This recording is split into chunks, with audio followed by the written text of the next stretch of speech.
Oh, yes, we are all here. Hope you're having a great day. It is Festivus. There is a Festivus for the rest of us, and we do have a lot of problems with you people, and we'll be airing those out on today's show. First and foremost, welcome back, Vince DeDario. This is the first scheduled meeting between the three of us. Yeah.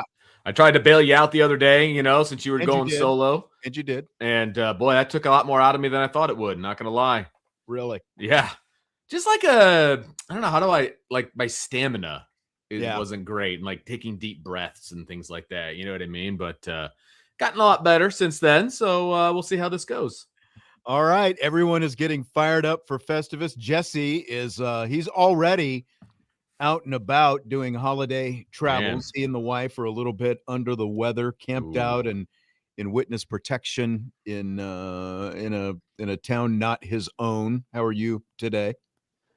I can't be better now because officially got my PTO starts for work. So I'm off. Nice. Off until Friday, and tonight's what's considered cousins night, and so it's Naomi and all of her cousins, and we're doing an event in downtown Columbus. This year we're doing one of those paddle trolleys. Okay. So where you get drunk and have to pedal? Well, it has a motor. It's like fake pedaling. You're not actually moving the thing. Oh, one of those. Okay. Yeah. That's probably actually for the best, considering you guys Seriously. are under the weather, and if you are gonna... Yeah. So we're not gonna really participate. We're just kind of there as like the guidance figures. So we've been taking medicine and that sort of stuff. So it's like we're really not going to be doing, like Vince said, a lot of drinking tonight. But it's good. It'll be a lot of fun. This is like Christmas. It feels like the start of Christmas. This show will be fun because it's Festivus. Obviously, the start of Christmas for some. But my biggest grievances are on the screen right now, so I can't wait. Wow, let's go. Calling us out early. Coming hard. I was going to text Vince earlier. Vince, I was waiting it for the show. I texted Vince. I said, are you going to do the Festivus show tonight? He just responded, yes. And I was going to say, well, good thing, because you're my top grievance this year. Oh, man. Ouch. I can't even hide by the cancer diagnosis with you. That's no kidding. No kidding. Just taking away all of it right there. I love it. So let's start, just for anyone. This is an annual thing that we do. We've been doing a Festivus show, which is December 23rd is Festivus, officially, unofficially. Last year, I actually got a Festivus shirt that I'm wearing today. Festivus for the rest of us that my wife got me. So that's a new annual part of the show. We've been doing this for a while, and I feel like we should probably explain what Festivus is for anyone who is not aware of it. I'm sure that there are plenty of people that fall into different demographics that maybe are not familiar with Festivus. It gained, of course, popularity. 1997 is when it really hit the mainstream on an episode of Seinfeld. The episode is called The Strike, and I looked it up on my DirecTV guide. It actually airs, I believe, in our market at like 10 o'clock tonight, which is honestly a little bit later than I was hoping. I was hoping, but I've got it set for record. I don't know if Seinfeld is still on Netflix right now, so maybe I can find it on demand. Good call. On Netflix. But in any case, the episode is The Strike. It is from season 9, I believe, of Seinfeld. Frank Costanza, played by the late, great Jerry Stiller, created Festivus, and he explained it to Kramer. And we're just going to do a little of that right now. We're not going to play the clip for copyright reasons, but we're going to reenact it. I will be Frank Costanza, and Vince DeDario will be Cosmo Kramer. So, Are you ready, Vince DeDario? Oh, this might be the best part of the show. Everybody, I don't know. Hold on to your hats. It could be. I got your message. I haven't celebrated Festivus in years. What is your interest? Well, just tell me everything. Many Christmases ago, I went to buy a doll for my son. I reached for the last one they had, but so did another man. As rain blows upon him, I realized there had to be another way. What happened to the doll?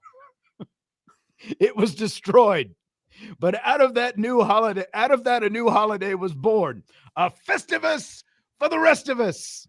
That must have been some kind of doll. Oh, she was. At the Festivus dinner, you gather your family around and tell them all the ways they have disappointed you over the past year. And is there a tree? No, instead there's a pole. It requires no decoration. I find tinsel distracting. Frank, this new holiday of yours is scratching me right where I itch. Let's do it then. Festivus is back. I'll get the pole out of the crawl space. I almost came to the show with a pole today. I couldn't find one. I was looking for a pole in the crawl space at home, and I couldn't find one to drag in here. So, do you guys know anyone who actually officially observes or celebrates Festivus by any chance? Just you, my friend. I actually, I was talking to Wayne, big Wayne, one of the Notre Dame ushers at the women's basketball game the other night. And like, if you've seen Wayne, he stands in the main tunnel near the women's basketball locker room, the biggest usher, basically. Yep. So he's hard to miss. He's also a regular listener of the show. So he mentioned, so he knew, we've mentioned over the last week or two that Festivus is coming up and we've got a Festivus show. He says that his family, they actually do like a little Festivus party on December 23rd every year, which basically just sounds like a lot of spiked eggnog and, whatever. I said, are there feats of strength? And he said, well, there might be. So that's fantastic. See, that sounds like a Friendsgiving, people do, around Thanksgiving. Like, I think that should be like, Jesse, this cousins thing that you guys are doing. It should be this. Like, there has got to be a multitude of grievances with cousins. I know, right? Well, I would say Christmas Eve is usually our Festivus. We all pile into one house, and there's usually a good amount of drama and a good amount of exactly. This is why you've ticked me off this year. That's what I'm saying. Like, that's perfect. A lot of grievances with you people. That's right. But it's usually when the older people are added. The group of the cousins, the younger, like we're all fine. Yeah. We're usually on the same page. That's fair. I have a lot of grievances with my older relatives for sure. One's in the chat. Just kidding. I mean, it always happens, right? Let's start off. We've got a lot here. Who or what is your biggest Notre Dame related grievance with this year? Jesse, go ahead. You get started. I guess I'll start on this, and I don't know. I mean, I'm going to tip my cap here a little bit, and I don't know if this is just recency bias or what, but I have to go with the Notre Dame and USC saga, and the reason why I have to go with the Notre Dame and USC saga is because it outdates all of us. It is a 100-year rivalry that outdates everyone on this screen. It outdates my dad. I mean, he was born 20 years after the Notre Dame USC rivalry began. There you go. So I think there's things that are just bigger than football or the current kind of year. Like Notre Dame, did they get screwed over by the college football committee? Sure. Is everyone, getting on their pedestal and now, thinks Notre Dame has a weak strength of schedule, that they need to join a conference? Like, everyone's airing out their dirty laundry about Notre Dame right now. Like, I don't give a crap, because the part that is the most frustrating is that the things that are supposed to be staples of college football, the Red River rivalry, Army versus Navy. You can't even call it the shootout anymore. I know. Yeah. But there's 5 or 6 games that you have to protect no matter what in college football. And I think the biggest part that I want to get out is, does Notre Dame have some accountability in the situation? Sure, but it's still predominantly led by USC, and the fact that USC and all these USC reporters and some of the weaker alum are coming out and putting up all these smokescreen excuses and walls about how it's Notre Dame's fault, and it's like, no, Lincoln Riley doesn't want to lose. He's getting his tail whipped, and he can't take another loss because of this big bad Big Ten schedule. But you know what? When Pete Carroll was at Notre Dame and Charlie Weiss and company were getting whipped every year by USC, it would have been very beneficial if Notre Dame just said, you know what, we're not going to play this game anymore. USC is thumping us. They're winning too many national championships. Nobody even thought of something so stupid back then. Exactly. Nobody, like the competitiveness of the game. Again, no one would have, Charlie Weiss, Bob Davie, none of them would have said, oh, we're getting beaten. Tyrone Willingham, we're getting beaten by USC. It's time to end this and go do something else. It's just so silly. It's just so petty. It's so ridiculous. And, look, I give kudos to guys like Keyshawn Johnson and Petros Papadakis. Keyshawn Johnson especially. Because that was a great rant, man. Yeah, and he's the biggest Notre Dame hater ever. I know. Like Keyshawn, because he was part of the Notre Dame USC rivalry as a player and as an alum for the rest of his life. Like, he is always going to be part of that. He has zero love for Notre Dame. There is zero love lost, between Keyshawn Johnson and Notre Dame. But Keyshawn realizes what that rivalry means. And like he said, all these people are carpetbaggers. They're just Johnny-come-latelys, whether it's Lincoln Riley or Jen Cohen, the athletic director. They have no real deep-rooted connections to Notre Dame. They're going to be gone at some point. But all the alums who have come in the past, who are all still going to be alums in the future, they still want this to happen. So I give kudos to a guy like Keyshawn, who hates Notre Dame to his core, but he realizes exactly what this Notre Dame rivalry means. 100%. And I'm getting sick and tired of hearing everybody, oh, well, Notre Dame needs to join a conference and they'd understand and all this. Every single time I read that from somebody, I just turn it around. How about you become independent? Because you can't. That don't complain about Notre Dame not being in a conference because you can't do it. That's the problem. Oh, well, we can't not be in a conference, so Notre Dame should have to be in a conference. How about you try out independence, see how that works out for you, realize how difficult it is, and then go whining back to your little conference again. Because no other team is willing to be independent right now, and so they feel like Notre Dame shouldn't be able to either. Because look, the other side of this, and this is like a point that I didn't even think about yesterday, but Joe Allen says, don't join a conference you can't win in. I mean, if USC was the linchpin of the Pac-12 falling apart, like Oregon and Washington came later. But if USC hadn't made the decision to go join the Big Ten, the Pac-12 would still be together.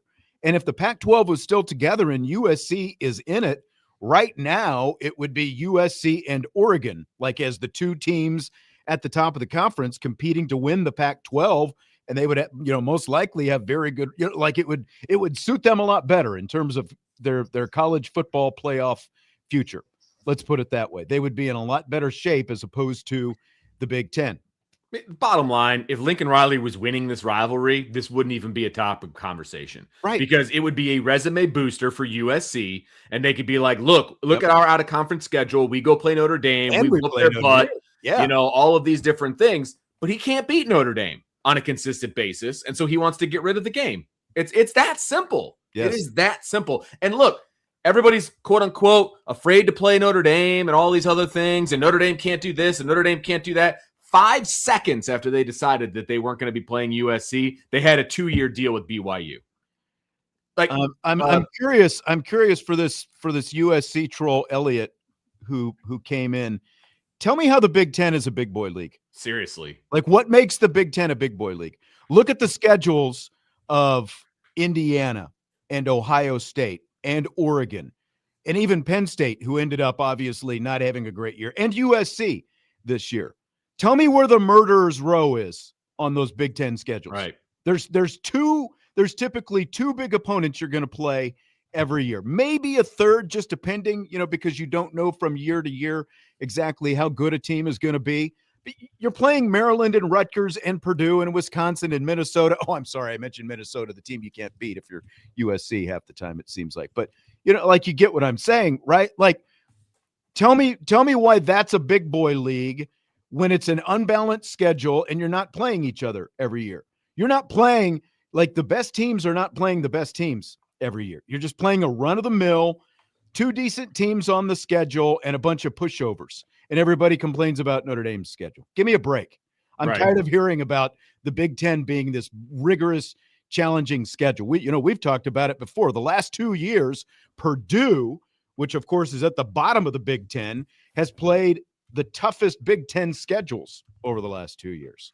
I can't wait for USC to put out their agreement with who they're going to replace Notre Dame with. Oh, yeah. Probably be like UC Davis or, somebody along those lines, because Elliot says Ohio State makes the Big Ten a big boy league. Okay, well, One USC team hasn't played Ohio State yet. Hey, so what difference is that? You know, Elliot, let me ask you a question. So Ohio State makes the Big Ten a big boy league. Who did Ohio State play in the national championship game last year? Remind me.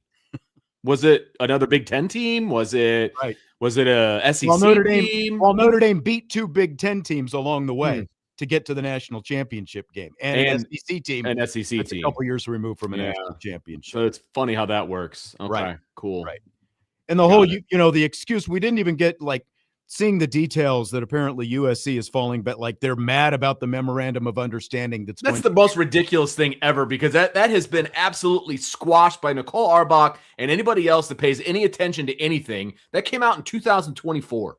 That was over a year ago. They all knew about it, but they conveniently forgot it. And there, by the way, are other aspects of that memorandum of understanding that also give benefits to other conferences, such as the ACC, for example. Did you know that based on that memorandum of understanding, that also, yes, does give Notre Dame guarantee Notre Dame a spot in the playoff if they are ranked, and that is still a big if they are ranked in the top 12. The Power Four conference champions starting next year will be guaranteed a spot. They were not guaranteed that this year. So in other words, is why the ACC was on the outside looking in. Right. If next year's rules were in play this year, Duke, by winning the ACC championship game, would have been given that spot in the college football playoff this year. And that also means that if the ACC had not had its tiebreaker rules all bound up in knots, Miami would have been in there instead of Duke, and most likely would have won the ACC championship game, which means you would have had both Notre Dame and Miami most likely in the college football playoff this year if next year's memorandum of understanding, if next year's rules were in place this year. Yep, and Alabama would have been on the outside looking in. So, I mean, look, it is what it is. People can complain all they want. They can fit the narrative any way they want. It's ridiculous. I'm sorry that facts bother you, but that's where we're at. I think that's a very frustrating part of this thing is it has opened this can of worms of people to not be factually intelligent. It's just there's just a lot of blatant lies and misinformation being spread about Notre Dame, who's already in some heat right now, right? And so it feels like the last 3 weeks, it's just like you have your sword out and you're just fighting out all this misinformation and crap that people really believe is to be true. So, it's really unfortunate, but I think overall, Notre Dame kind of warned everyone how good they were going to be, and no one took Notre Dame seriously. And now everyone's like, whoa. Like, oh, you get a top bid for being in the top 12. Like, that's really not that too crazy of a thing. And it's like, but you all agreed about it and you already knew about it. And so I truthfully believe Notre Dame making that national championship last year, everything that's happening this year, I think Notre Dame's ahead of schedule. And I think people really didn't think Notre Dame would be, this relevant in this go around of the college football playoff. And it's backfiring to agree. And now no one wants any part of it, including Lincoln Riley at USC. And I've said this so many times before.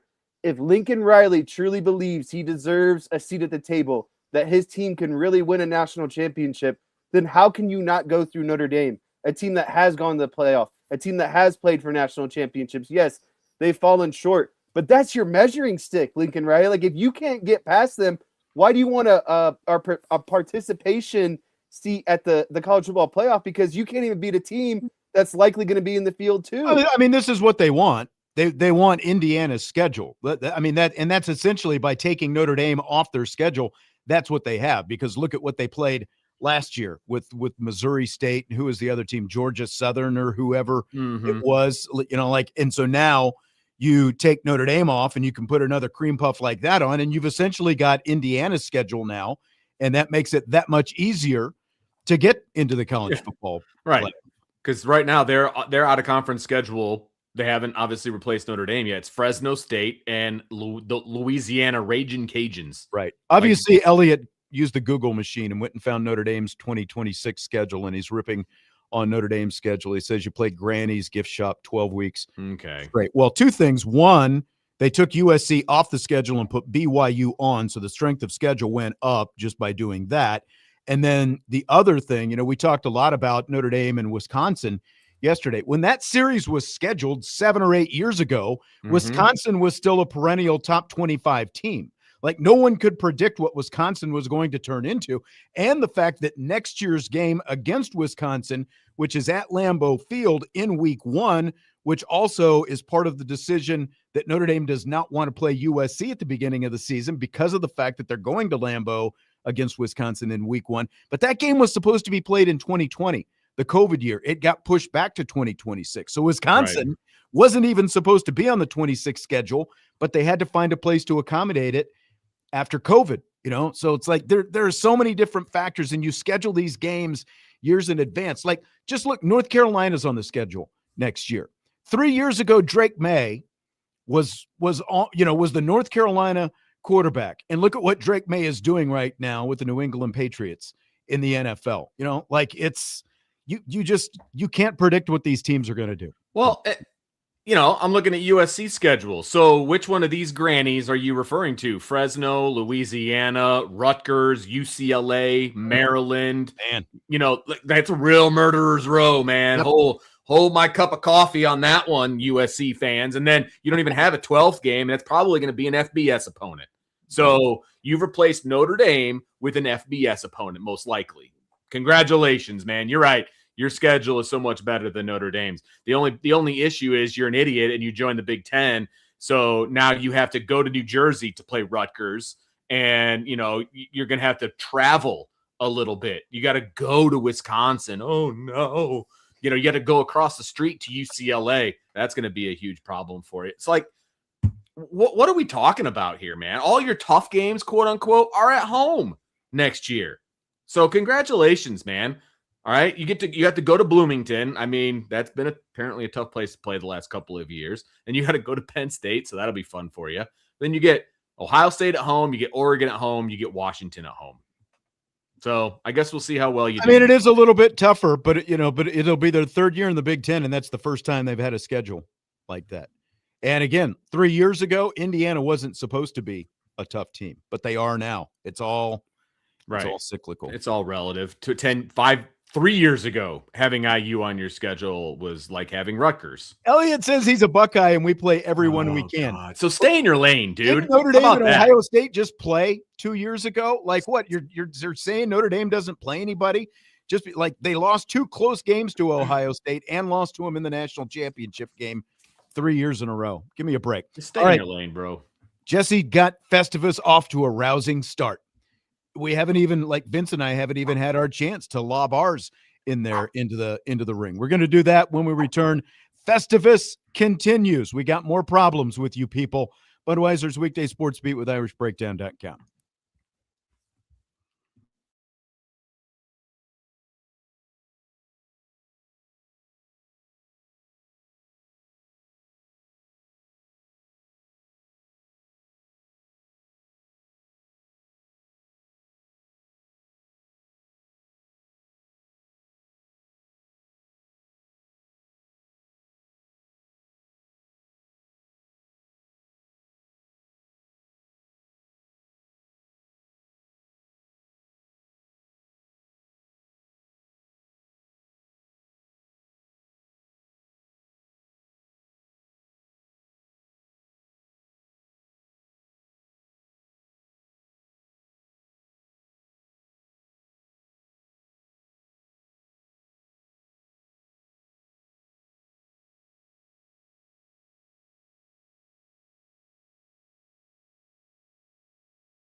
We continue with Budweiser's Weekday Sportsbeat with IrishBreakdown.com.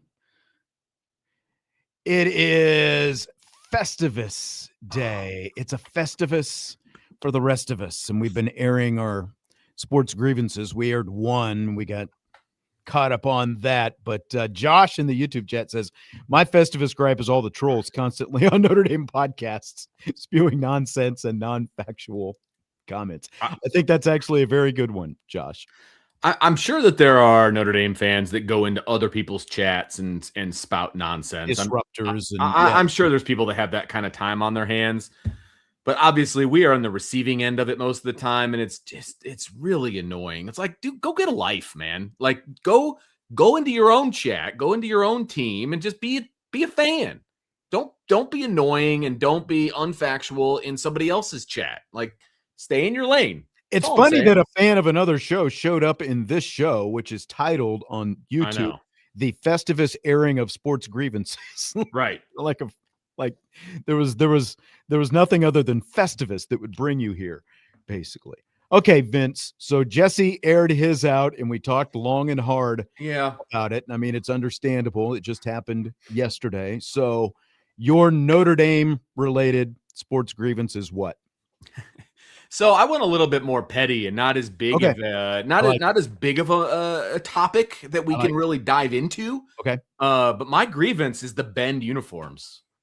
Those annoy the crap out of me, and they went out and lost to IPFW in them. So did they wear them for that game? Yeah, I believe they did. That is so you were specific. Still hung up on the Bend uniforms. That is all the things that has happened to Notre Dame in the last 2+ weeks. It said Notre Dame related. And so I was thinking Notre Dame like originated, like it's their fault. You know what I mean? This is their fault. This is a total money grab on their part. I won't even get into the whole like sport specific leprechauns because that's a money grab too. But the Bend uniforms are the worst because we are on a radio show in South Bend. I wish we could take some calls, but I have asked a lot of people. Nobody calls it the Bend. And if they do, it's a very, very small number of people. What is your age demographic that you talk to, though? Did you talk to any kids? Well, teenagers, number one. Teenagers, 100%. And then people in like their 20s, mid to upper 20s. So like Jesse's age range of people. And then adults that are like my age that have been or that have worked in South Bend for over 20 years. Well, I told you the only scientific data I have is the guy who works here at the station, Tyler, who produces the show when I'm gone. When you two are hosting the show together, Tyler is here. I don't know if you've ever actually seen his face because I noticed he puts up the block, video. It's like he doesn't want his video to show up in the background even. But he is probably 3 or 4 years younger than Jesse. So he's in his mid-20s. And he said, he grew up here in South Bend. And what school did he go to? Do we know what high school? I want to say Clay. So he's an official Bender. Okay. Yeah. I want to say Clay. I also went to one of the area schools. Like there's more than one school. But in any case, he claims he and his friends call it the Bend. So, and they're in South Bend. That's a small sample size. And granted, my sample size is like, the White House calling, 6,000 people and getting 1,000 responses. You know what I mean? Like, I get it. I understand that. But I just, no, okay. And here's my other thing with it. Notre Dame's not in South Bend. Like, that's the other piece of it for me. You are not in South Bend. So why are you calling it the Bend? Maybe it's an effort, because there has been, like sort of some who would say that Notre Dame hasn't been as integrated in South Bend itself because it's a private school. Right. So maybe it's an effort to make more inroads in that direction. I appreciate the effort. It just seems a little money grabby to me. Okay. That's where I'm at. I told you it was petty. I think that it is. It's full petty. I warned you. Full Tom Petty. That is what it is, baby. Yeah, man. I'm kind of on board with Vince on this one. Not more so because of the Bend, but just more so like I don't like the black and gold. There's really no hint to Notre Dame colors, like besides the gold, but that's an obvious. And to me, it's just like you don't have anything else that really signifies Notre Dame besides I think like an ND up around the neck on the back. So it's like There's no shamrock. It's the fact that it just says the Bend and they're black and gold. And they're black and gold. Yeah. Right. And so it's like you combine all those things together and it just feels like the most unauthentic, least creative jerseys that you could have done given, the platform. Like there's just so much more you can do, especially when you're Notre Dame. Well, and South Bend has like a flag, that has like certain colors on it. Like there's South Bend quote unquote colors. Like, could have used those. They're not good in my opinion, but like you could have used those. What are the South Bend colors? Oh, I think it's like gold and blue actually, and white maybe, and then like a red star. I want to say, but there was no integration of like the South Bend flag. No integration of anything. The Bend worthy.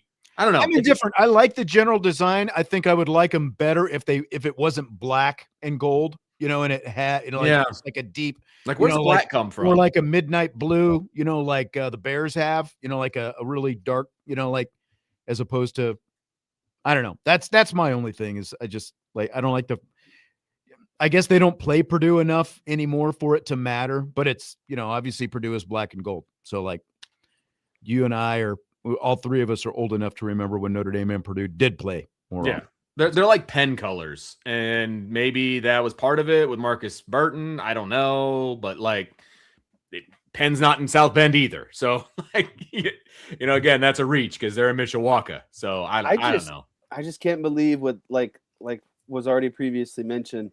There's a lot that has happened in the last 3 weeks in Notre Dame, and Vince went. And this is what Vince comes in. Notre Dame. You gotta look at it from the way I'm looking at it, though. Notre Dame induced, like a lot of things have happened to Notre Dame. I feel like that are a Notre Dame topic, but I don't feel like Notre Dame. I was gonna say something on the lines of like, I was really annoyed that Notre Dame wasn't sticking up for themselves when they were just taking all kinds of bullets, from the ACC and from Miami and from. Not really A&M, but the situation, they're just taking all these bullets and they're just sitting there like, pew, pew, pew, just like taking them. Like that was a little annoying. That was going to be one of mine. We still have time. I'm glad we didn't lead the show with Vince's uniform. I mean, you went with a very topical, like in the moment. This all happened in like the last 24 hours. But the thing is yes. It just so happens that the Festivus show was today. Okay. I started with a precursor of it's so frustrating because college football is changing, and I get that. But there should be staples that never change. And something that outdates all of us. It outdates technology. It outdates our freaking Wi-Fi and cameras right now. Like, no matter what, Notre Dame and USC should be playing each other. And there's an athletic director and a head coach who are simply too soft and too weak to take a loss midway through the season. So they're just abandoning it. Like, I'm sorry if it happened a month ago. And they've got some USC people brainwashed enough to think that it's Notre Dame's fault. Right. Notre Dame won't play it at the start of the schedule. It's hilarious. And so now everyone's throwing around the Marcus Freeman Cole of I'll play anywhere, anytime. And now they're throwing that in his face. And it's like, how stupid. He didn't make the decision. He's the coach. He doesn't make the decision. He made that very clear too. If they would use the whole quote, where he's like, I really have no say in it, but I'll play anybody, anytime, anywhere. Like, no, let's lop off that front part because, he has a slight bit more say than the three of us, basically, when it comes to the schedule. Yeah. You know what I mean? But it is still ultimately the athletic director, Correct. President of the university. Like that's the level these decisions are made. Now, on the other side, it sure feels like the tail is wagging the dog down in Trojan. Now I got to listen to Colin Cowherd, Dan Wolken, like all these. All right. We'll get to that. That's later. We had a whole show on this yesterday. We only got so much real estate on Festivus. We've already talked about this. True. We don't need to backtrack. Come on. By the way, Elliot says he's here because he likes us and we can disagree. That's fair. Like we can disagree. That's fair. Just don't do it in a trolley fashion. That's all. Yeah. Just come to us with facts. It's just so convenient that they're an Ohio State fan because then they could just run to their corner and say, well, I'm an Ohio State fan. It's like, well, I can't say anything. You beat us in a national championship. Right. You're beating us like 5 straight games. Like, you got the upper edge. I get it. And hey, no doubt. He's probably right down the street from you right now. That's the thing. I'm just saying. Probably on the same Wi-Fi. Yeah. All right. I want to get my Notre Dame related grievance in, and the list is long. We've only got like 2 topics in this whole Festivus show. And it's like, I made all this whole list. It's like, man, we might need a lot of different things to talk about. We'll see. Mine is the idiots, and they are everywhere, who keep saying that Notre Dame quit on their season by opting out of the bowl game. I just think that this is the most disingenuous and just laziest take. And it's like, are you saying that to the other 10 schools that did it? How about the fact that there are 3 Big 12 schools, my alma mater included? I think it's 3, maybe even 4. No, it's 4 actually. You've got Iowa State, Kansas State, Baylor, and Kansas. 4 Big 12 schools that opted out. Nobody is talking about them. It's just very convenient to keep needling after Notre Dame and keep going after Notre Dame, because you know that you're going to get engagements, you know that you're going to get clicks, you know this is going to blow up because you're going to stir Notre Dame fans up, and then they can all point at, well, Notre Dame fans are this and this, and like Notre Dame is soft, Marcus Freeman is soft, his team is soft. Who cares about the frickin' Pop-Tarts Bowl? We've said this before. It is not Notre Dame's responsibility to entertain America during Christmas weekend in the Pop-Tarts Bowl and wear little funny sprinkles on their helmets. I'm sorry. Nobody cares about those games. And if you look at because the other side, I've seen a couple of different guys on the beat have tweeted the long list or report, shown the long list of the likely opt-outs for this game. And people are like, well, you have 105 people on the roster for a reason. Well, would you want to put your your quarterback of now and the future behind a makeshift offensive line that you really don't know about, and have a bunch of other potential number 2 guys around him out there in a game of complete inconsequence? Would you want to put CJ Carr in that situation? I wouldn't. No, I probably wouldn't even play CJ Carr. I would play somebody else, to be perfectly honest with you. I'd play Kenny Minchie for him to audition for the portal. You know what I mean? It would be, look, the point is Notre Dame made the announcement because they said they didn't want to play without everyone being there. Plain and simple. This started with the captains. Correct. The captains made came to Marcus Freeman and said, look, man, we'll do it, but we don't want to play in this game because so many people are going to opt out. And so many people were going to opt out, Now, I wasn't happy with the decision because I don't care about the game itself. I care about the preparation and having more practices. Get the practices and all that kind of stuff. That's where I'm at from a coaching standpoint and all those kinds of things. But it's that team's decision. And when you're not a member of a conference, you don't get fined. So you can do whatever you want. It was really funny because I was watching the Monday night game last night, and Troy Aikman and Joe Buck were talking about how when Phillip Rivers was supposedly, going to come in and be quarterback for the Colts, Steichen had a player committee come in and just basically say, hey, here's what we're thinking. What are your guys' thoughts about this? And Aikman joked, and he said, back in my day, there was one guy, and he made the decisions. But I just think that is the overall evolution of football, and it applies to Notre Dame because Marcus Freeman got those guys together and said, we're not going to force a decision down your throat after all these emotions that you guys are going through right now. What do you guys want to do as a team?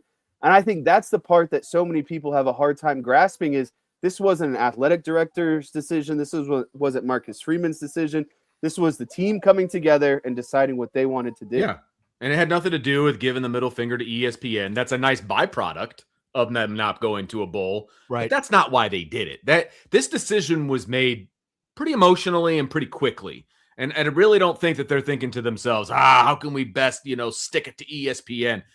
That wasn't part of the process. That was a nice byproduct. It's a nice benefit of this is you also get to stick it to ESPN. Absolutely. Again, it came from the captains, and the last thing the captains were thinking about is that. And they said, look, we want to play with the team we've played with for 12 games. Yeah. And if we're not in the playoff, we know there are going to be a lot of guys who are going to opt out for the NFL draft. There are going to be a lot of other guys who are going to be injured and aren't going to play in this game. And yeah, I get it. Other teams have played in bowl games with guys opt out. So is Notre Dame. Just a couple years ago, Michael Mayer opted out of a bowl. Audric Estime, there have been plenty of Notre Dame guys who have opted out of bowls, but there hasn't been a list literally 20 to 25 long like this.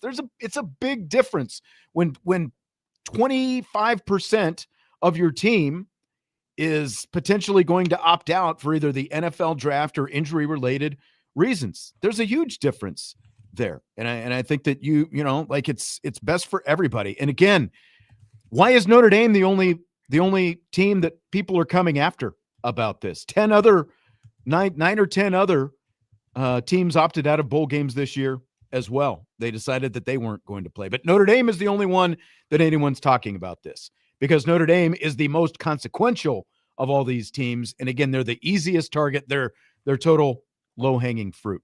Speaking of low-hanging fruit, I've got a couple other grievances that I'm going to go after with some guys who have been using the low-hanging fruit in an overabundance, I guess. There's a lot of topics that you sent us on the outline that we could go on for hours and hours and hours. It's really up to you. We can continue into the second hour with some Festivus if you want, Vince. But it's like I don't know exactly where you want to go. We can. Okay. We've got a ton more that we can potentially talk about here. All right, let's take a timeout. More Festivus coming up next. Airing of sports grievances. Budweiser's Weekday Sports Beat with IrishBreakdown.com.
Sean Stires, Vince DeDario, Jesse Stires, Budweiser's Weekday Sportsbeat with IrishBreakdown.com. Happy Festivus, everyone. If you're out there traveling, be careful. I tell you what, like if I wanted to do a non-sports related grievance right now, you know how a lot of people talk about, like New Year's resolutions, people, and like they flood into the gym in January and then they disappear in February. Well, right now, the gym that I go to, like it's the college kids from college. Yep. They're everywhere all of a sudden right now. My son already re-upped for a month at his gym. So, yep, you're absolutely correct. You're absolutely correct. I let him into the school. Like I figured that would be okay, but he likes to go to the gym. Got to get the socialization in there. Yeah. The selfie mirror and all that. Tuco in the chat. I'm not exactly sure what this means. He says, just jumping on to say Merry Christmas to everyone. Even Jesse, who took the time away from Larry's to be on a show. Ooh. Is this someone you know? Is that an inside? Is that a hangout? Or I feel like that's a hangout. What is that?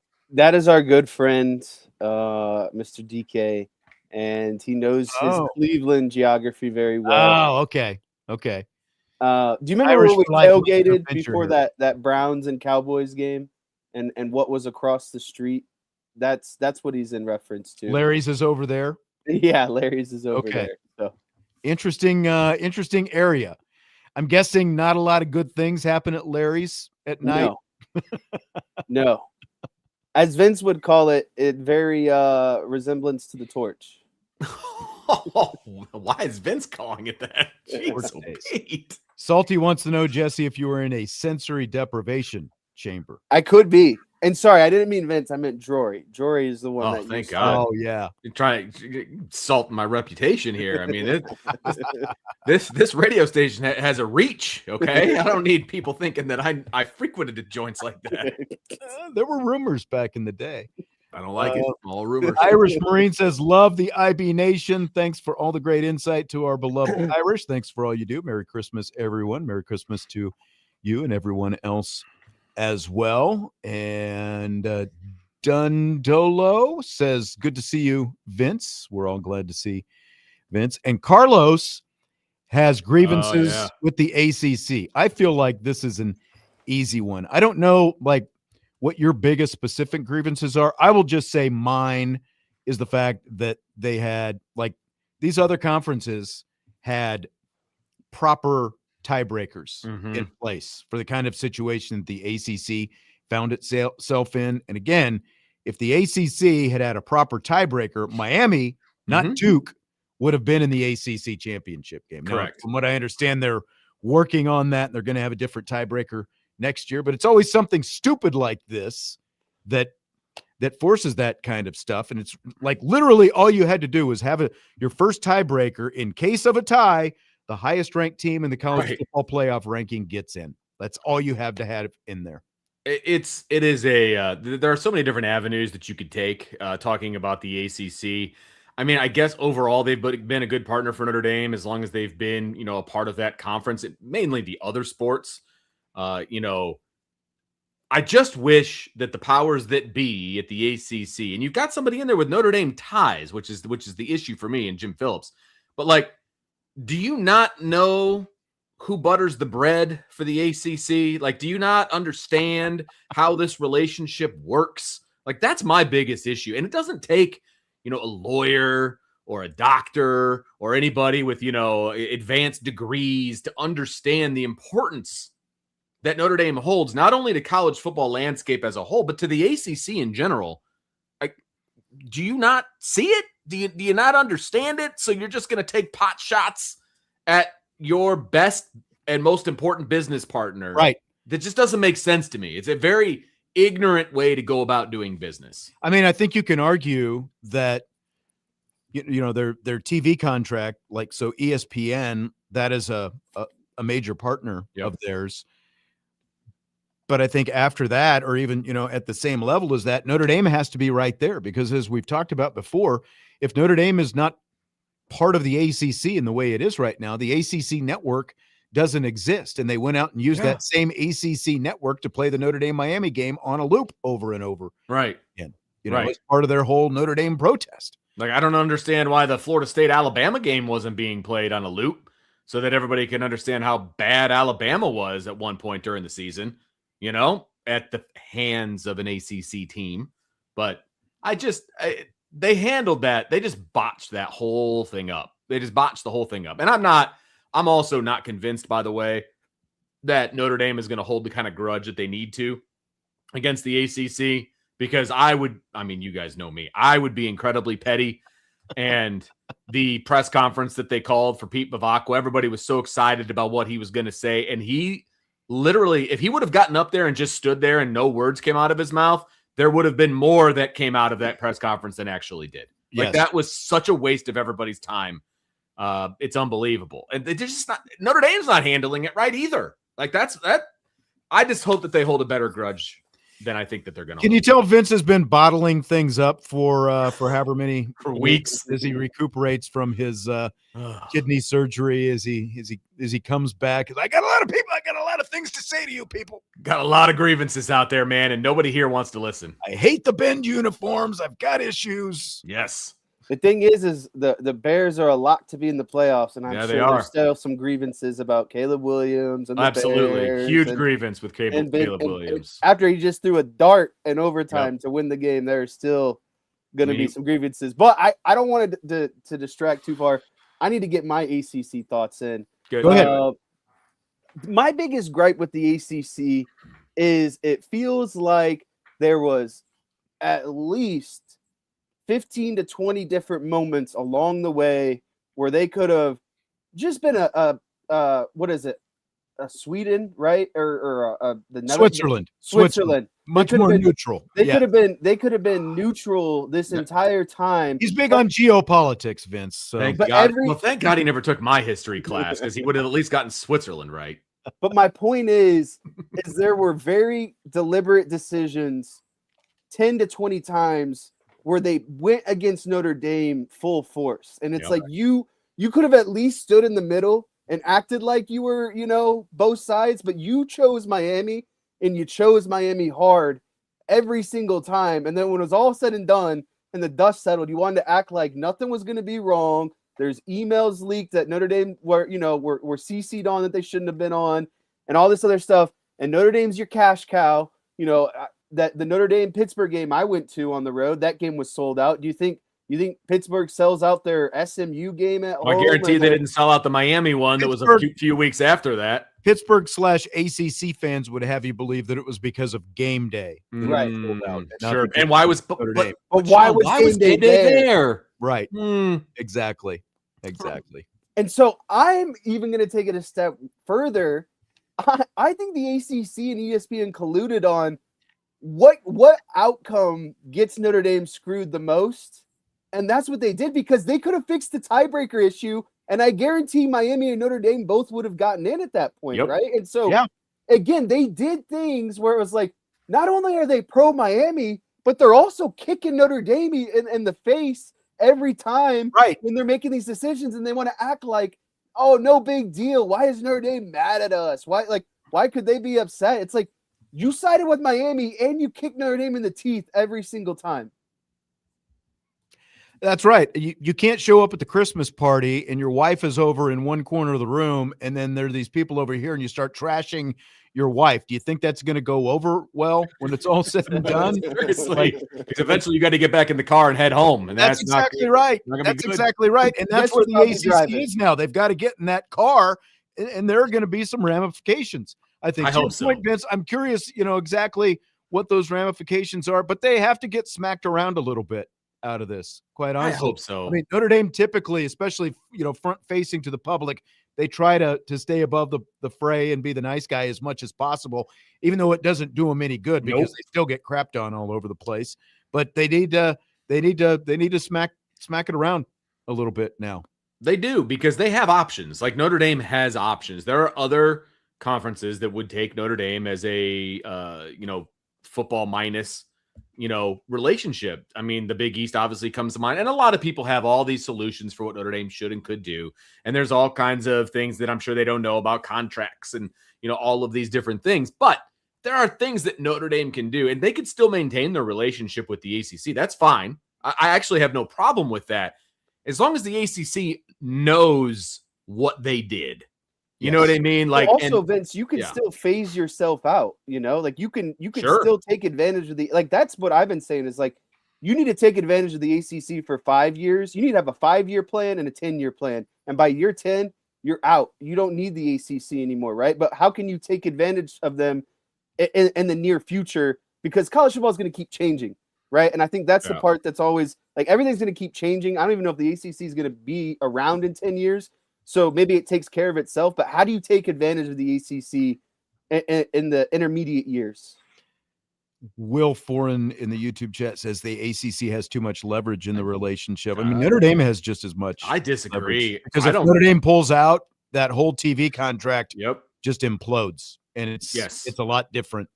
Like again, what people on the outside nationally who are ripping Notre Dame over this whole thing, with their beef with the ACC, what they don't grasp is how much Notre Dame means to that grant of rights TV contract. Exactly. That's what they're not getting. And it's not just the ACC network, which is still a big deal, but the fact that Notre Dame is part of that means that those games have much more national interest. They might not pull huge numbers, but they're still all going to have better viewership than if it's Wake Forest and NC State. By Notre Dame being involved against NC State or Wake Forest, there's going to be a lot more interest in those games when Notre Dame goes on the roads, and as Pete Bavacqua said, in the stadiums as well. All right, let's take a break. We're going to continue with more Festivus for the rest of us. We're going to continue to air some sports grievances coming up in hour 2 of the show. Budweiser's Weekday Sports Beat with IrishBreakdown.com.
It's hour number 2 of Budweiser's Weekday Sportsbeat with IrishBreakdown.com. Festivus continues December 23rd. It's a Festivus for the rest of us, and we are airing our sports grievances on today's show. I tell you what, Vince, like we said at the start of the show, we do a Festivus show every year, but this feels like it's the first time in a long time that we have like a legit list of real gripes to get out. I know. Show. Those bend uniforms are bad, dude. Like, this is look, listen, there are some passionate grievances that oh God, I think I killed Sean. That's not good. That's not good at all. Oh my goodness, he's gone. He's out. He's here. Oh boy. But we have some legit grievances here, whether it's Notre Dame related or otherwise, because I'm sure we're going to get into some of our non-Notre Dame grievances as well. And we haven't even had a chance to get to those yet. So, I mean, this is kind of a red letter day, Sean Stires. And you're right. We have been doing the Festivus episode since back in the Sean Stires show days. And we're talking like 20 years here, man. This is true. You okay? You did almost kill me with that. You got me. Again, that's the second time. Like, I think you caught me off guard more with the second reference of the bend uniforms than the first one even. I think so too. You didn't leave the screen last time. Oh, man. I was worried about you. You had me choking. It's a good thing that I didn't have a candy cane in my mouth when you said that. Oh, man. That would be bad. Very timely, though. Like, very, very time of the year, but that would have been bad. This is a grievance of mine. Peppermint is too much. Yeah. Oh, okay. Let's just go ahead and do this right now then, because this was going to be too much a non-sports grievance at the end of the show. This is Jesse's nemesis, Kyle Brandt from Good Morning Football, NFL Network. He was on the Scott Van Pelt show. I believe it was Sunday night, and Kyle Brandt had a hot take about candy canes. Here he is. Notice today I saw that some teams are wearing patches because they'll be playing on Christmas, and it's a cross candy cane patch, and it's festive, and it makes me want to watch football on Christmas. I think it also gives license, Scott, to us that use the floor to say that candy canes are a fraud, horrible, terrible treat that we need to address. And I'm just going to go. I'm going to go. I don't know anyone. I've never heard of anyone who actually actively likes candy canes. Here's candy canes. Here's why. Before you even get to the meat, there is a nightmarish process of unwrapping the thing, during which you usually break the structure, which is the entire novelty. If you even get to the cane, you are then assaulted with a vicious, unapologetic, weapons-grade peppermint. Terrible, that no one even wants. If you want to talk to me, Scott, about peppermint, about a crumble, or a peppermint bark, or a peppermint cocktail, fine.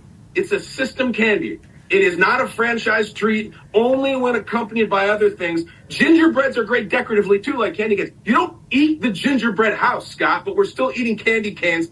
Candy corn is dunking on candy canes, and I'm done with it. It's a great patch. It's a terrible candy. Okay, so one, like I do have to say that, like Kyle Brandt, again, Good Morning Football guy, and one of the things I love about him and the show is they will talk about other things besides just football. They drop plenty of pop culture references in there. And there was actually a segment a week or two ago where he and Manti Te'o and the other, people on the show were ripping on candy canes again. So are you guys in or out on Kyle Brandt's horrendous candy cane take? I am completely in on his fantastic candy cane take. He hit some notes. There's some points that I honestly need to add to my arsenal as well about the unwrapping. And then when you are unwrapping, you're likely to break the actual candy cane itself, right? And so now the whole thing is it's a cane, and now the cane is broken. And then if you even get to the candy cane part of it, it's like, is this Vicks vapor rub? Is this a cough drop? Like what does peppermint do for you that you need to sit there and, try to lick on it for an hour? I think it's better, like you was saying, maybe like a peppermint bark, peppermint ice cream. I wouldn't eat any of these things. Like I'm not eating anything peppermint, but at least it's better if you put it in something else. Yeah, I am not a fan of candy canes, and I never have been for all of the reasons that he kind of outlined, to be perfectly honest with you. They're sticky, they're gross, they don't taste very good. The bigger ones, he's right, man. Those bigger ones that aren't in the kind of packaging that you just disassembled, those are easy to take out because of the mini ones. Right. The big ones are like cellophane. They're wrapped. Now, I'll concede his point about the ones that are wrapped, and you have to get the tight plastic wrapping off. That is a pain on the bigger ones. Like again, to his point, the curve of the candy cane, they're called a candy cane because of course they are in the shape of cane, especially the big ones. Like the first thing you do is you break it off. Whoa. And you put the bent part in your mouth. Whoa. Candy canes are delicious. The candy cane walked so that pumpkin spice could run. That's just where it's at. Okay. Wow. Candy cane is at the top of the holiday treat list. So peppermint is delicious. Candy canes are delicious. They are the treats of kings is what they are. Now, peppermint ice cream, yes, full of candy canes. Candy canes as toppings on other, yes, absolutely. Are candy canes a little bit harder to eat maybe than your traditional candy? Yes. My teeth would actually tell you I have been through a lot of candy canes in my life. Candy canes are delicious. I love peppermint. I love this time of year. Yes, you have to be in on the candy cane. The only good candy cane are the kind that are made out of cookies, and they take the sugar cookie and you color them and you twist them and then you put them in the oven. Those are the only good candy canes that exist. My biggest beef is when you go to a store and they have, like someone said, like Skittles candy canes or something like that. The first candy cane box I bought this season looked exactly like a peppermint, candy cane, red and white striped. Okay. Yeah, you got fooled, didn't you? By the box, I get it home. They're cherry. You got cherry candy cane. Total ripoff. Are you kidding me? Yeah, you got fooled. You got messed with, man. And then people take the orig and then they screw with it and they mess with it. I have a problem with that too. If you don't like the original candy cane, then eat something else. Don't take the original candy cane and change it into something that you like. Bastardize it and turn it into something else. I got a problem with that. I got a big problem with that. Jesse, you better show up with a box of candy canes when you show up at my house later this week. That's like your entry fee. Charlie Madison, look at this. Super chat. YouTube. You guys just go ahead and forward that one on to me. Yeah, don't worry. After Google takes its cut, I might be able to afford the postage. I know, right? I wanted to get Chris's grievance in here. He put one up in the Champions Lounge, the IB Champions Lounge earlier. He says, why are so many fans complaining about kids transferring? We can't keep them all, and our grandfather's college football no longer exists. So get over it, people, and cheer on the kids that are staying. What do you guys think about this? All right. I'm going to take lead off on this one because there was a topic on the outline that, like what is your biggest like college football, grievance. Right. And mine's the transfer portal in general. Now, I do not blame the kids for this. And so I'm not mad at kids that are jumping in the portal and things like that. Look, there was a kid on my kid's team who came to his school in the portal to be the starter. My kid beat him out. He's back in the portal. Good riddance to you is what I say to that. And so that's what the portal's for. It's for people with hurt feelings. And so they can jump in and they can go someplace else. I just have a problem with the way the portal is, right? It's basically free agency. And I do want to say, I don't have a problem with kids getting paid. I really don't have a problem with that whatsoever. I don't like the way that it goes down. They're trying to put some guardrails up so that it's the rev share and, those kinds of things. And I appreciate that. NIL is still a major problem, and that bleeds in to the portal. And there are plenty of teams out there that are contacting these kids before they're in the portal, try to get them to jump in the portal, and then it becomes a bidding war and all of these different things. That's not what the portal was meant to be. And so I have a problem with that. I don't blame the kids.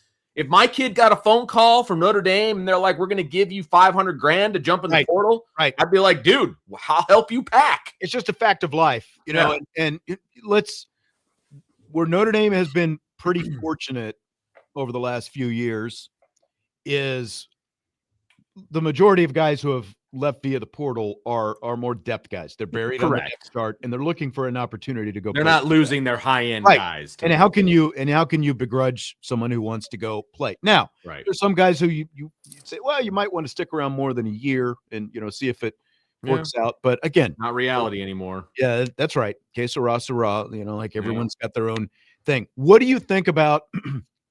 Because we're not going to be able to do rapid fire tonight because we got a lot of Festivus grievances that we're going to still get in here.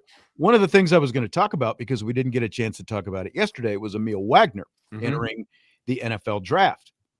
And you mentioned teams, going after players who are still on the roster. And this is something that was going on with Emil Wagner while he was here. Like as a tackle, he was getting, like $1 million plus offers to go other places and play.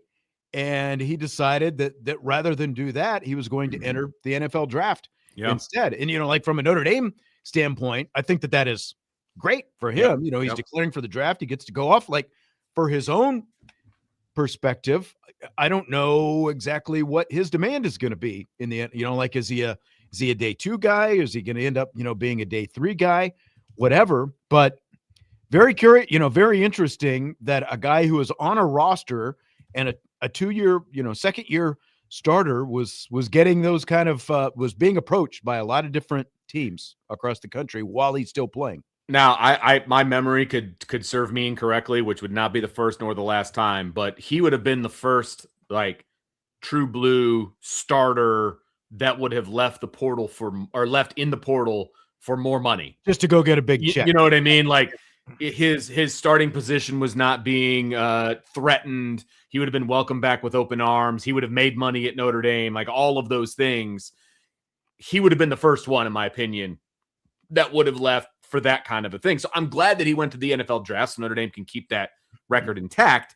I am curious, though, because I don't know, like they send out for draft grades and all of those kinds of things. I'm very curious to hear what his draft grade was, because he feels like a day 3 guy, to be perfectly honest with you. And maybe if he has good measurements and a good combine and all of those things, maybe he sneaks into the 3rd round. What does that equal financially? He's not above average in size as a college guy, which means he's, like Emil Wagner, when he's done playing football, he's going to look like a basketball player walking around because he has had to like eat 1 million calories and, like all the workouts and everything else just to stay where he is right now, which is a biscuit under 300 pounds, So like this guy is going to be like, 260 walking around as soon as he stops playing football. Yeah. So like 100%. He's not above average in size by any means as he goes to the NFL, and like, so how does that factor? Yeah. I'm very curious to see how this works out for him. Go ahead, Jess. I think there's a couple things in play. Where do I start? So I'll start with you guys talking about Wagner. I think that we've seen an abundance of high-end quarterbacks getting paid a lot, and their teams aren't making the playoffs, and they're taking a lot of sacks. Quarterbacks are getting hurt. And so I think this is going to be a really important draft year offensive line-wise. So I think that bodes well for Wagner. I think he's got a tremendous amount of athleticism. The way he reminds me of Tyron Smith, long, Cowboys tackle, where a guy he probably could have played tight end if he got in good shape. You know what I mean? Just has that frame where it's not necessarily like you were saying, he's not big and beefy, but I think his big thing is his athleticism, his quick twitch, and probably the ability to move across the offensive line. And then transfer portal wise, I think you guys hit it on the head. It's like Notre Dame's not losing starters or their starters aren't getting poached to go other places, right? And so I saw something in the chat that was like, well, there's no more loyalty anymore.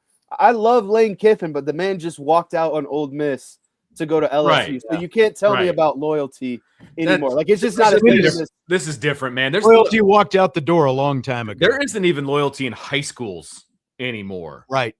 I mean, it's the fans who are the most loyal in all of this. That's what it is. And because of that loyalty as fans, and again, even like a guy like Keyshawn Johnson, who is an alum, like would Keyshawn Johnson have stayed put at USC? the whole time. Like if a guy like him had the opportunity, would he have taken a bigger paycheck to go someplace else at some point? But it's the fans who are the most loyal because they are fans of the team. Right. And they're here year after year, decade after decade. That's obviously just not the case for the players. Look, it's transactional. Like it's all transactional now. And yes, there are still guys out there that go to a school because they actually want to go to that school, and they stick it out, they get their degree, and then they leave with 2 years of eligibility. Like that's what you're seeing from Notre Dame right now, right? Guys that are leaving. So, it's just, that's the world we live in. It's transactional. All right, we got to take us a break here. When we come back, we're going to air more Festivus sports grievances. That is coming up next. Budweiser's Weekday Sports Beat with IrishBreakdown.com. You two are my grievances. Mean.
We continue Budweiser's Weekday Sports Beat with IrishBreakdown.com as we air our Festivus Sports Grievances today, along with Jesse Stires and Vince DeDario. I'm Sean Stires. Feels very cathartic just to get this all out, just to gripe and 100% complain. And did you have something, Jesse? Yeah, I had a closing thought about the transfer portal. So many people complaint from probably, let's just call it the Nick Saban era at Alabama. Okay. Everyone's complaint about Alabama is that it was a dynasty. It was a juggernaut. College football has no parity. Now, all of a sudden, we introduce parity, the transfer portal. You don't get stuck on rosters. You can't – the Nick Sabans can no longer stockpile you. And this is why Nick Saban got out of coaching. Exactly. 100%. Oh, like, talk about taking your ball and going home. Absolutely. Exactly what Nick Saban did. And so, I just think it's a little bit – people – you can't have it both hate the transfer portal, but then complain about teams like Alabama and Clemson before there was more, less stringent transfer portal policies. Because what it has introduced is what everyone wants in college football, a parity and an expanded college football playoff format. And so if you want those things, then the transfer portal is for you because guys are going now, right? And so, like, Jadon Blair is the biggest guy who's left Notre Dame. Well, Urlacher left last year, another really high recruited safety.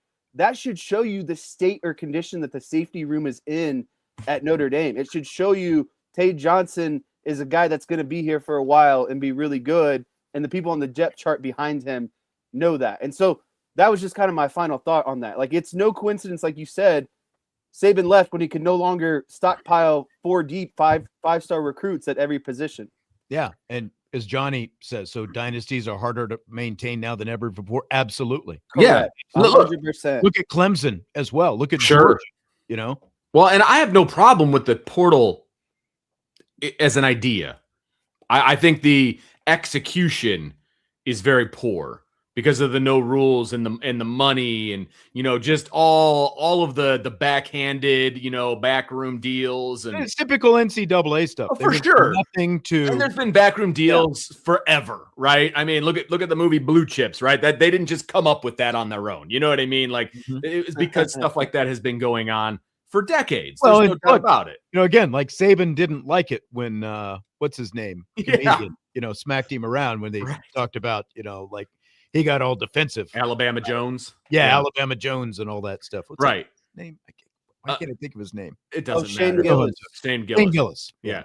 And look, I want to have my cake and eat it too. Okay. I'm okay with the portal. I'm okay with kids having options. I'm okay with kids having choices and being able to get out of what they think is a bad deal on a roster. I have no problem with that. I just don't like the way that it's being used. That's all. So like I said, I want it my way all of the way. It went from one extreme to another. Yeah, John exactly. says Saban retired because he didn't want to deal with NIL. But partly.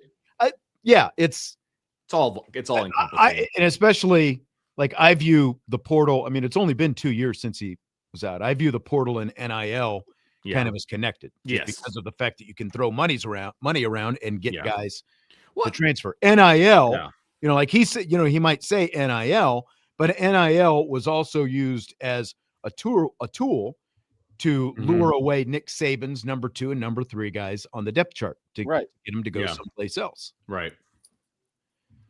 Speaking of coaches, I want to get into this a little bit this is the grievance that I am going to file. Nice. You're shaking your head. You ready to go? Let's do it. All There's right. so many coaches that could fall on this list. That's the thing. So I'm just curious which direction you're going to go. Well, I'm going to go like in a Notre Dame direction with this because here's Mario Cristobal, head coach of Miami, after just winning his first college football playoff game at Texas A&M on Saturday. Where did Mario Cristobal go? He went this direction. Of course he did. Results said about the committee's decision to look you guys in as less than that. Look, regardless of what the result was today, they made the right decision. I mean, and I said it a lot of times before. Last year, we had to go to court, I felt, because we had a case, other teams had a case, but it was fuzzy, it was muddy. And this year, what was fuzzy about it?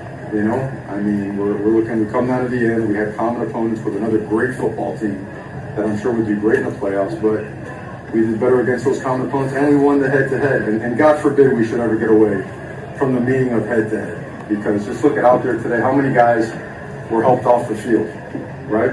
How many guys had to be carried or had to limp off or get on crutch? How many guys are, seeing the doctor right now for competing head to head? Let us never ever devalue, all right, the importance of head to head competition, please.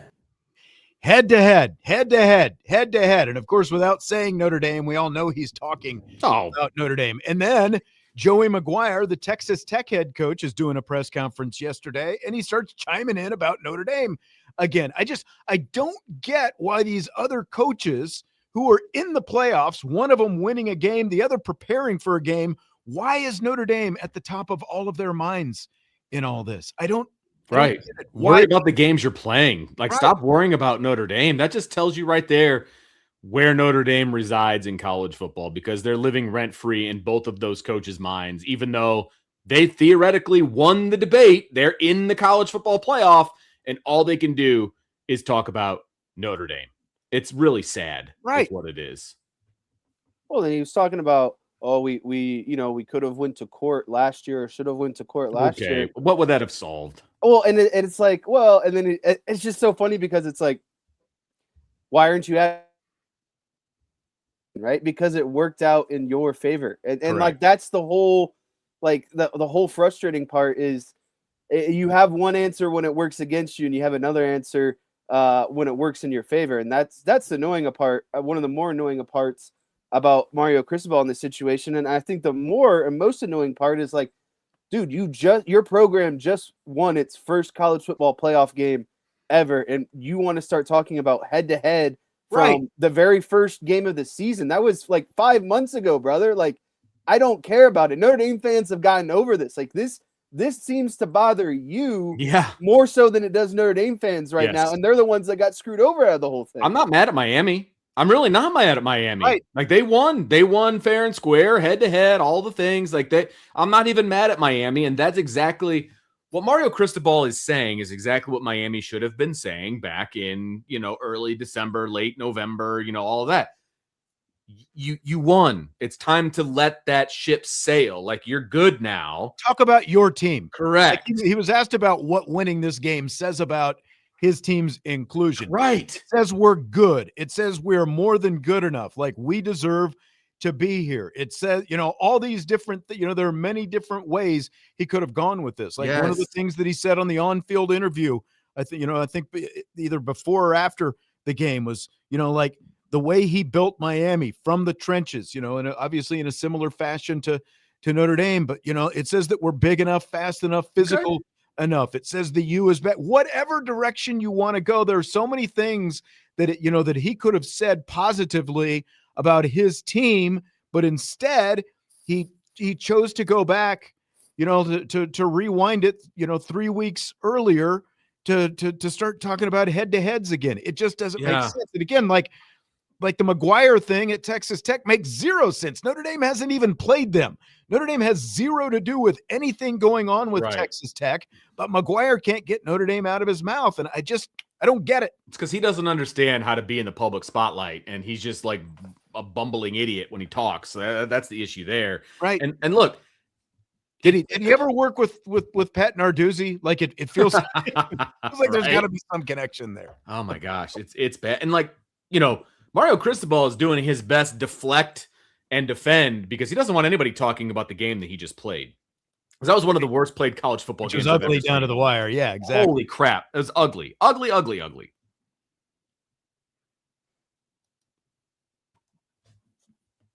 Oh, I thought everybody froze up there. I paused myself because I was hacking up a lung. Vince had a cough. Jesse hanging on. Are there any other grievances that you guys want to get to? We've still got some time here. We've got plenty of time. Are there any specific grievances, like non-Notre Dame grievances, non the Bend uniform grievances? I will give a Notre Dame, because in the outline you asked about CFP grievances, right? Okay, go ahead. And obviously we have all, as Notre Dame fans and analysts, have had a chance to kind of take a step back and analyze it for what it is. Okay. We were all ticked off on that Sunday when Notre Dame didn't get in, and it was a thing. No doubt about it. My biggest issue is the committee knew exactly what they wanted to do. And if you were going to put Miami in over Notre Dame, and don't give me the garbage that they had to be right next to each other before you compared them, because that's absolute nonsense. If you were going to put Miami in over Notre Dame, and I realize Duke winning that game kind of screwed their plans up, right? But you needed to lay the groundwork ahead of time, because if they would have done that, there's a lot of things I think that would have played out differently. We all would have been like, well, yeah, no, Notre Dame's on the outside looking in. Like they've set us up for it. This is what's going to happen. We're all ready for it. They probably don't opt out of a bowl game because they've already kind of decided, what the team's going to look like and everything else. Yeah. All of those things. It's the manner in which they got to the conclusion that they did that I have a huge problem with, right? Because it was clear they knew what they wanted to do in the first place. So just do it. Do it 3 weeks ago. Do it 2 weeks ago. Do it on Tuesday before the Sunday rankings, because nothing changed between Notre Dame and Miami from Tuesday to Sunday. And yet Notre Dame fell out. Miami jumped up. It just makes absolutely no sense. And like even going back to what Cristobal was talking about there, as you compare the two teams, like he dropped in there the fact that, we had common opponents and we played close, like we played better against common opponents. Again, like completely negating to mention the fact that you left your starters in against those teams most of the time, while Notre Dame had its second and third string guys in there because they were actually developing the roster. Like there's a difference in the way that these teams were going about it. Jesse looks like he's chomping at the bit to get his point in on this. Go ahead. No, I can't wait to shift out of the non-sports grievances. I've got some funny grievances that I'm ready to get. All right. That will close the show. No, but it's just like I these are wounds that I've put the bandages over. I put the Neosporin over. I've got a little bit of a scab that's getting ready to fall off. You sprinkle some candy cane on there to get the juices flowing a little bit. I tell you what, I don't like the fact, the whole Ivan Mizell controversy that came up with his book signing. But this guy is a national writer. He's on the college football playoff committee. He wrote a book about Frank Leahy, and so as a result, he recused himself whenever Notre Dame was discussed. Like, why? You didn't go to Notre Dame. Like, you don't work for Notre Dame. You wrote a book about someone who's dead, who was a coach at Notre Dame. Why the need to recuse yourself in that? It's a loose connection to Notre Dame at best. Like Hunter Yurachek has a much stronger connection to the SEC. Do you think he recused himself when any SEC team was discussed? Or do you think Mark D'Antonio recused himself when any Big Ten team was discussed? And again, like they both have much closer ties to each of those conferences than Mizell did just because he wrote a book. And like, I feel like Notre Dame going forward does need more representation of some kind on this committee, whether it's like Tim Brown, Jerome Bettis, I don't care who it is, like whatever Notre Dame. Condoleezza Rice. Yeah, Condoleezza Rice has been on there before, but like there needs to be, with a committee as big as it is, if they're going to keep the committee, being the ones who are predominantly making this decision, and they're not going to, use like computer rankings or whatever, it does feel like Notre Dame needs at least one person who does have a connection, like on that committee, because all these other conferences are represented to some extent on the committee. And I've said before as well that whoever the committee chair is should not be a sitting athletic director of a school, because I think that is a much worse, conflict of interest in that case. All right, we're going to take our final timeout, and then we are back to wrap up the airing of grievances on Festivus, the sports grievances predominantly. And I've got one last sports winner, and I know Jesse has his list of non-sports stuff that he wants to get in. So we'll do that when we wrap it up. Budweiser's Weekday Sports Beat with IrishBreakdown.com.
Budweiser's Weekday Sportsbeat with IrishBreakdown.com, winding down the Festivus show. Whoop, what's going on? Oh, I'm hitting the wrong button. That's all good. We're all here. Many buttons to push along with Vince DeDario and Jesse Stires. I'm Sean Stires. Before we get to the non-sports grievances, there's one that I definitely wanted to hit. Media personalities that I have with, and I would say the two biggest ones for me are Ari Wasserman and Dan Wolken. All of their anti-Notre Dame rhetoric over the past 2 weeks, it just took away to me any shred of objectivity that they might actually claim to have, because Wasserman was just relentless in all his head-to-head. And in fact, that clip of Mario Cristobal, he tweeted head-to-head. It's like he wants to be heard on the head-to-head. Okay, we get it. But he has nothing else. I haven't heard from him otherwise on social media, since Miami was put in, with the exception of that Mario Cristobal stuff. He has nothing else relevant to offer otherwise, it feels like. These are just both a couple of performative carnival barkers, like Wolken, with the whole locker room incident with Christian Gray last year. And then he starts in yesterday with the Notre Dame USC stuff, going on and on about the memorandum of understanding. And, it's like, I told you, these athletic directors, they're not going to schedule Notre Dame anymore. Well, it felt like BYU was ready to jump right on top of that. And they sure did, like, which one is it? Is nobody going to schedule Notre Dame because they're mad about the memorandum of understanding, or, are we going to see others get in line? And then, obviously Nicole Auerbach went out and refuted a lot of this garbage that he's, and then Wolken accuses Notre Dame fans basically of twisting the facts, and all he's doing is omitting whatever, doesn't suit his argument as he continues to come after Notre Dame. So I just feel like it's all just very bad faith performative stuff, because again, it gets engagements. They're engagement mining on social media, and they know that Notre Dame will get them that. Going up against Notre Dame will get them that. I'll piggyback off of you. I'll take Ari Wasserman. The other one for me would be Josh Pate, which is, I think, a very common, easy name for people to put up there. But I want to get in this last little grievance as well, sports-wise, before we switch. Sports broadcasting for the national games in general, I've not had to mute so many games like I have this year. I am a mute machine. I am just so tired of the force feeding of whatever that crew or narrative is to be told. And that's across college or NFL. It's just like, let me generate my own thoughts. I want you to tell me about the actual play that's going on the field, not right. The narrative of this team or that team or what you believe is true. Give me the facts and let me interpret the rest. And I think I've been having a hard time with that recently. No, and I mean, that's a good point. We brought up some of those games toward the end of the season, and they obviously knew that Notre Dame's games were probably going to be blowouts, and they had this set up for the second half. Like, I remember them referencing that in the Stanford game. Oh, we're going to talk about that in the second half. Mm-hmm. They do. Like, just do the game. Let us know what's going on in the game. Maybe know something about the players who are going to be on the field. Yes. Like the fact that they didn't know that Rick Meyer's son was out there playing quarterback for Stanford. Like, tell us about what's going on in the game. That's what we're tuning in for. If we want all this other narrative stuff like you're talking about, we can watch College Game Day. We can watch all these other shows and podcasts and everything else. We don't need the game for that. We're there to watch the game. Correct. Could not agree more on that. I'm a little disappointed. I'm not going to lie. I've known you for over 20 years, Sean Stires, and I don't know how you don't have Colin Cowherd on your list. I don't get it. I don't understand it. He's on my list because he's an idiot and he's a USC homer. And his rants the last day or so about USC and the Notre Dame rivalry have been some of the most homer / uninformed opinions I've ever heard in my entire life. And it's getting really frustrating to listen to that nonsense. Yeah, and the problem with him is, again, like total bad faith, because he literally, and that's why I don't mention him, because that name, you've known me long enough. You should know that name doesn't come out of my lips anymore. Like, I don't even bother with it. He's on the permanent, because he will literally just say something to get you talking about him. Like it's that's so the bad. only reason. Like I don't even think he believes half of the stuff that he says about USC in this. It's so bad. I mean, USC hasn't been a topic of conversation since the middle 2000s, and yet he tries to keep them relevant. I mean, it's embarrassing is what it is. And every rant that he's had about Notre Dame USC has been embarrassing. I agree. All right, Jesse, non-sports grievances. I'm curious where you're going here. This is good. This is good. This one's gonna hit right at home. I got to start hot and heavy. Let me check and make sure no one's around right now. Dude, don't suck us into family drama. Don't get yourself in a big hole here. You've got a lot of holiday traveling to do. Sick wives are the most stubborn people I have ever met in the entire world. I need to run through a quick scenario here real quick just to prove this point. Man. All Sunday, I take my wife to urgent care. I sit in the waiting room for over an hour. People are just hacking their lungs, getting their germs all over me. Then I take her to get her medicine. I get her food and Gatorades and everything she needs. And then we get home and I'm like, honey, we went through all this. Why haven't you taken your medicine yet? Like we've been home. We have your medicine. Why are you not taking your medicine? Well, the doctor told me I can't take it unless I eat. I said, okay, well, I got you food. Why don't you go eat some of that food? Well, I'm not very hungry.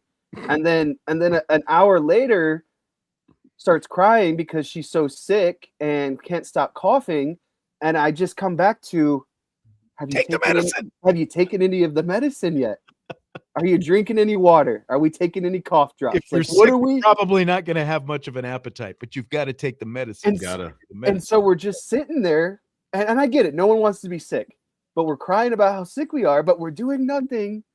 I realize by going down this road, Jesse, you're conceding that she does not watch or listen to the show. But do any of your friends it'll get back to her who are going to interact with her watch or listen to the show? Because get back to her. We're going down a pretty slippery slope right now for someone who's only been married for 2+ months. Seriously, that's rough. I think I'm in the clear. I had to get that one out, dude. That's while like there was still time. That's like the best friend in a horror flick being like, I think we're safe. Yeah, like, that's right. Here comes the chainsaw. That's right.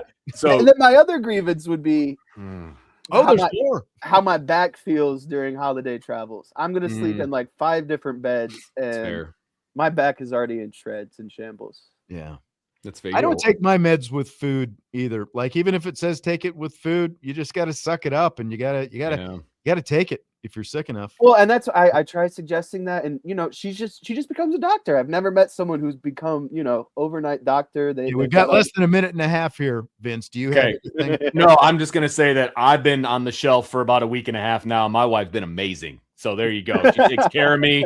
There you go. Amazing. You had cancer. I would hope so. Hey, I got to put it out there, man.